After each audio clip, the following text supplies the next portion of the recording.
I originally began my service learning hours at Nebraska Appleseed. My goal was to use verbal communication to help reach people and encourage them to vote as the election season here. Unfortunately, they were not very well organized as far as responding to me and far away from campus, so I was only able to complete 2.5 hours of service with them before I decided to find a new organization. I then moved to the Malone Center.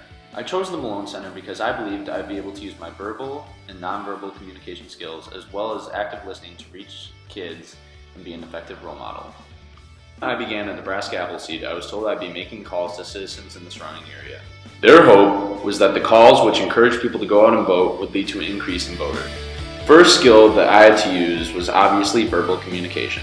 It was important for people to understand that whoever would be elected into office was going to change the way they live one way or another. Once I joined the Malone Center, I found out right away that I needed to use assertiveness.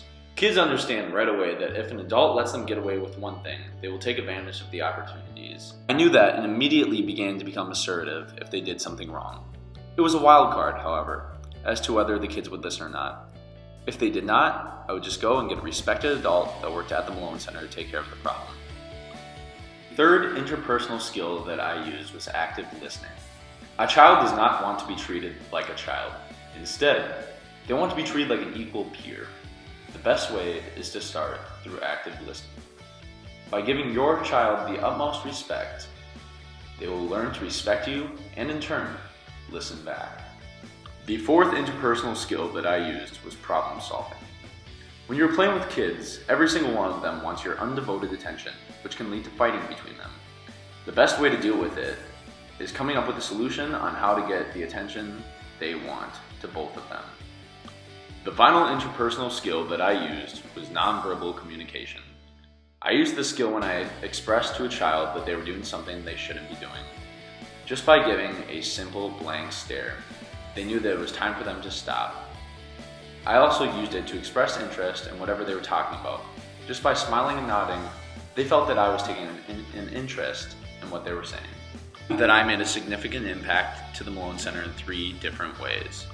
The most significant, in my opinion, was just playing and interacting with the kids.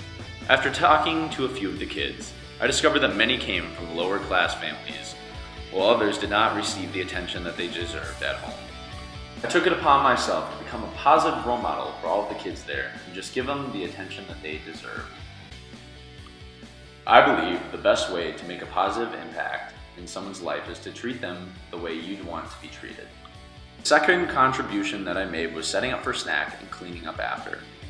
I also think by completing these tasks, I was being a positive role model by showing the value of hard work. The last way that I contributed to the Malone Center was through homework help. Every day, the kids who needed homework help would choose a volunteer to just sit with them and walk them through what they needed to do. Overall, this experience has had a positive impact on my life.